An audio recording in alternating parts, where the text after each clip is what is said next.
Sexuality, the capacity for sexual feelings, is a complex aspect of our experience, but it becomes even more complex when you realize that you don't feel it at all. For some people, this lack of sexual attraction can indicate asexuality, a valid sexual orientation. Still, sometimes feeling asexual can be just the surface level of some deeper emotions that prevent you from feeling comfortable with sex. These two can often be tough to tell apart. To help you navigate this, here are some signs it's a sexual disorder, not asexuality. Racing heart. When there's a hot sexual scene in the middle of your favorite TV show, or if you get a DM from someone trying to make a move on you, how do you react? Do you simply think like, nah, not interested? Or do you get all anxious or tense and just wanna get out of that situation? According to the Diagnostic and Statistical Manual, individuals with sexual aversion disorder feel extreme aversion and persistently avoid sexual contact. They're overwhelmed with fear and anxiety if they even think about having any kind of sexual interaction. But those who are asexual aren't usually so bothered with sexual themes. They might avoid them simply because they're not interested, but not because they're repulsed by them. I won't look. That lack of interest might be another way to distinguish the two. In a 2021 study, asexual individuals and those with a sexual aversion disorder were shown sexual and non-sexual images. The researchers wanted to know if any of these groups would pay greater attention to the sexual ones. As expected, the results showed that asexual participants paid less attention to images depicting sexuality.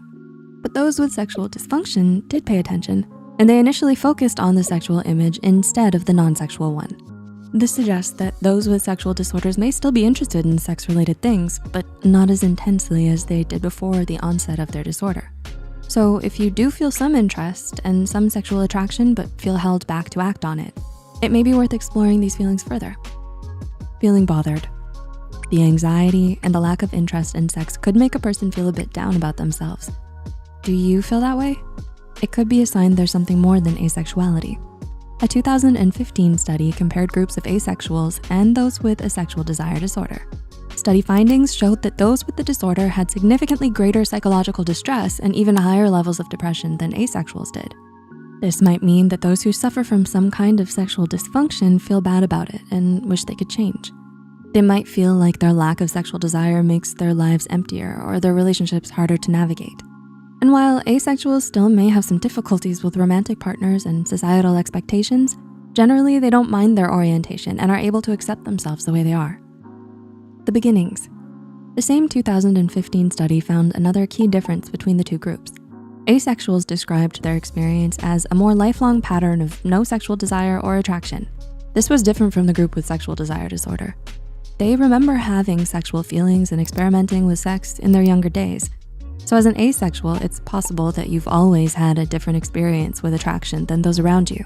You may have felt confused by your peers' experiences of developing crushes and dating, but later realized that your lack of sexual desire or attraction was due to your asexual orientation. But if you have experienced sexual attraction in the past, but now feel averse or uncomfortable around sex, it may be helpful to reflect on whether there was a specific experience or event that triggered this change. Could something have happened that was difficult for you to handle and made you feel this way? If that's the case, talking to a mental health professional can provide a supportive and non-judgmental space to explore these feelings further. So, now that you've heard the differences, do you think your lack of sexual attraction might actually be something deeper? Or do you think it's just the way you roll? Hopefully this video helped you gain some more insight into your own sexuality as well as sexuality in general.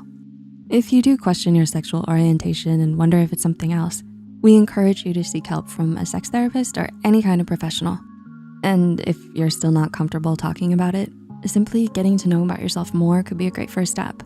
In the meantime, please remember that your body is amazing, and regardless of your level of desire, you are deserving of love and respect.